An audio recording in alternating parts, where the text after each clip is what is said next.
आज पैलेस्टाइन की धरती खून से लाल है। गाजा की गलियों में बच्चे बिलख रहे हैं, औरतें रो रही हैं, बुजुर्ग मदद की पुकार कर रहे हैं। हर तरफ मलबा और तबाही का मंजर है। लेकिन सबसे बड़ा सवाल यह है कि अगर आज खिलाफत का निजाम मौजूद होता तो क्या हालात यही होते? क्या गाजा इतना अकेला होता? क्या मजलूमों की चीखें ऐसे बेकार चली जाती?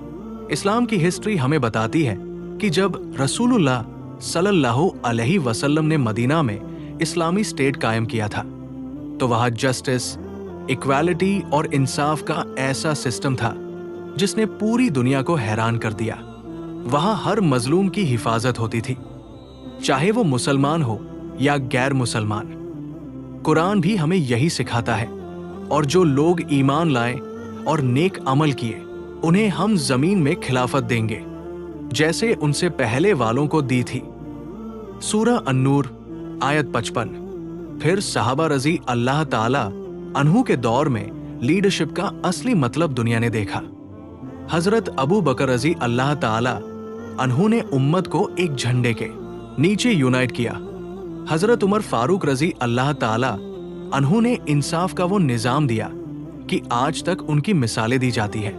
उन्होंने कहा था, अगर फुरात के किनारे एक कुत्ता भी प्यासा मर जाए तो मैं डरता हूं कि अल्लाह मुझसे सवाल करेगा।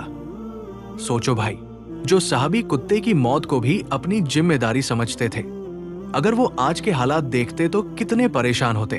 बाद के दौर में जब क्रूसेडर्स ने जेरूसलम पर कब्जा किया तो उम्मत को एक ऐसे लीडर की तलाश थी जो उनकी इज्जत और जमीन वापस दिला सके। उस वक्त आए हजरत सलाहुद्दीन अय्यूबी रहमतुल्लाह अलैह। उन्होंने अपनी पूरी जिंदगी जिहाद और स्ट्रैटेजी में गुजार दी। आखिरकार जेरूसलम को आजाद करवाया और दुनिया को दिखा दिया कि एक सच्चा मुस्लिम लीडर क्या होता है। उन्होंने दुश्मनों तक के साथ जस्टिस किया और रिस्पेक्ट दी। यही होती है असली लीडरशिप। रसूलुल्लाह सल्लल्लाहु अलैहि वसल्लम ने फरमाया, इमाम ढाल है जिसके पीछे लोग लड़ते हैं और अपनी हिफाजत पाते हैं। सही बुखारी हदीस ना 2957, यानी लीडर शील्ड है जो अपनी उम्मत को बचाता है, उनके लिए खड़ा होता है। लेकिन आज क्या हमारे लीडर्स मजलूमों की शील्ड बने हुए हैं? अब जरा आज के हालात पर नजर डालो। हमारे पास 50 से ज्यादा मुस्लिम मुल्क हैं, लाखों सोल्जर्स हैं, तेल और रिसोर्सेज हैं, लेकिन पैलेस्टाइन फिर भी अकेला क्यों है? वजह साफ है भाई। आज हर मुल्क अपनी पॉलिटिक्स, अपने थ्रोन और अपने बेनिफिट्स के बारे में सोचता है। सऊदी अरेबिया स्टेटमेंट्स देता है कि वो इजरायली सेटलमेंट्स को रिजेक्ट करते हैं, लेकिन ग्राउंड पर कोई एक्शन नहीं। ईरान पैलेस्टाइन का नाम अपने इन्फ्लुएंस के लिए यूज करता है। कटार एड भेजता है, लेकिन प्रैक्टिकल मिलिट्री यूनिटी में नहीं आता। बहरीन वेस्टर्न प्रेशर में बंधा हुआ है। पाकिस्तान बार बार यूएन में स्पीचेस देता है, एड का ऐलान करता है, मगर एक न्यूक्लियर पावर होते हुए भी सिर्फ बयानात पर रुक जाता है। असल बात यह है कि आज के leaders international pressure, economic dependency और इंटरनल पॉलिटिक्स में इतने फंसे हैं कि मजलूमों की चीखें सुनकर भी एक्शन नहीं ले पाते। कुरान में अल्लाह ताला कहता है, जालिमों की तरफ झुकना मत वरना आग तुम्हें छू लेगी। सूरह हूद आयत 113। लेकिन आज की हकीकत यह है कि हमारी लीडरशिप अक्सर जालिमों की तरफ झुकती नजर आती है। अब सोचो, अगर आज भी खिलाफत होती तो क्या होता? सबसे पहले उम्मत की एक सेंट्रलाइज्ड लीडरशिप होती, एक आवाज, एक डिसीजन, एक स्ट्रैटेजी। यूएन और इंटरनेशनल फोरम्स पर अगर 50+ मुस्लिम मुल्क एक साथ खड़े होते तो उनकी बात नजरअंदाज नहीं की जा सकती थी। इकोनॉमिक सैंक्शंस, ट्रेड रिस्ट्रिक्शंस और ऑयल लेवरेज का इस्तेमाल करके इजराइल और उसके सपोर्टर्स पर दबाव डाला जा सकता था। ह्यूमैनिटेरियन एड बिखरी हुई न होकर एक बड़े सिस्टम के तहत relief convoys, safe corridors, field hospitals और रिकंस्ट्रक्शन टीम्स तुरंत डिप्लॉय होते, और अगर जरूरत पड़ती तो एक यूनाइटेड मुस्लिम आर्मी डटन्स के तौर पर खड़ी होती, ताकि जालिम सोच भी न सके कि वो मजलूमों पर बम बरसा सकता है। लेकिन आज का हाल उल्टा है। आज हम देखते हैं कि सिर्फ डोनर कॉन्फ्रेंसेस होती है, स्पीचेस होती है और एड अनाउंसमेंट होती है। रॉटर्स के मुताबिक सितंबर 2025 कई देशों ने पैलेस्टीनियन अथॉरिटी के लिए इमरजेंसी फाइनेंशियल एड देने का ऐलान किया है। लेकिन भाई, क्या एड से उन बच्चों की चीखें रुकेंगी जो मलबे में दबे हैं? क्या एड से उन माओं का दर्द कम होगा जिन्होंने अपने बेटे खो दिए? यही फर्क है। जब खिलाफत होती है तो एड सिर्फ पैसों में नहीं होती, वो एक शील्ड, एक जस्टिस सिस्टम और एक क्रेडिबल डटरेंस होती है। आज एड सिर्फ डॉक्यूमेंट्स और प्लेजेस तक सीमित है। अब जरा आखिरत के एंगल से सोचो। रसूलुल्लाह सल्लल्लाहु अलैहि वसल्लम ने फरमाया, मुसलमान का भाई है, न उस पर जुल्म करता है और न उसे अकेला छोड़ता है। सही मुस्लिम हदीस न 2564। अगर हम मजलूम को अकेला छोड़ते हैं तो हम भाईचारे का हक अदा नहीं कर रहे।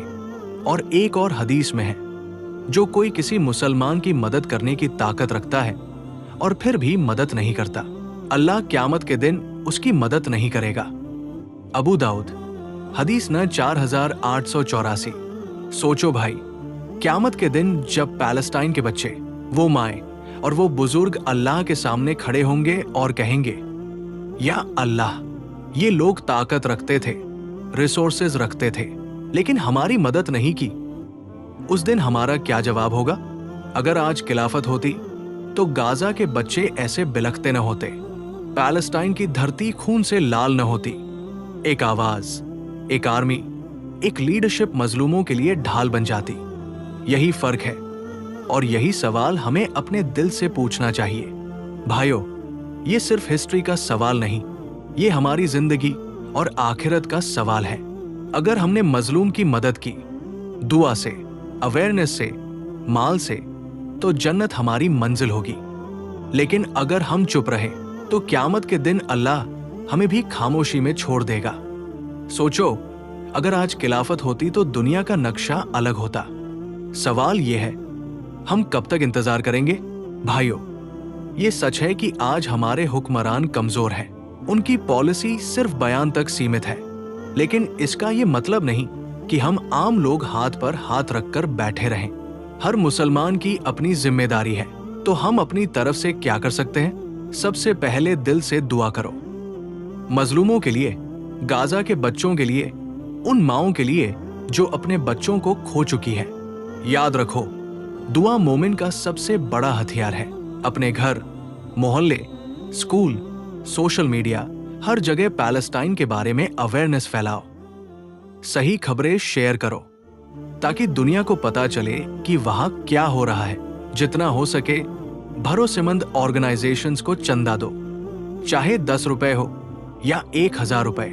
ये सब मजलूमों तक पहुंचेगा और आखिरत में हमारे लिए सदका बन जाएगा। अपने लीडर्स पर प्रेशर डालो। डेमोक्रेसी वाले मुल्कों में पेटिशंस और लेटर्स लिखो। सोशल मीडिया पर ट्रेंड्स और कैंपेन्स चलाओ।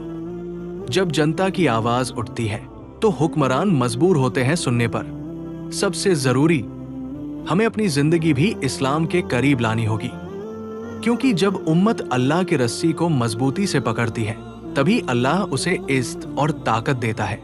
तो दोस्तों, अब सवाल ये नहीं है कि खिलाफत होती तो क्या होता। असल सवाल ये है कि हम आज क्या कर रहे हैं। अगर हम सब मिलकर अपनी अपनी जगह से कोशिश करेंगे, दुआ से, अवेयरनेस से, मदद से, तो यही छोटी छोटी कोशिशें कल हमारी आखिरत को रोशन कर देंगी। याद रखो भाई, पैलेस्टाइन की मदद करना सिर्फ उनकी जिम्मेदारी नहीं, ये हमारी ईमान की निशानी है।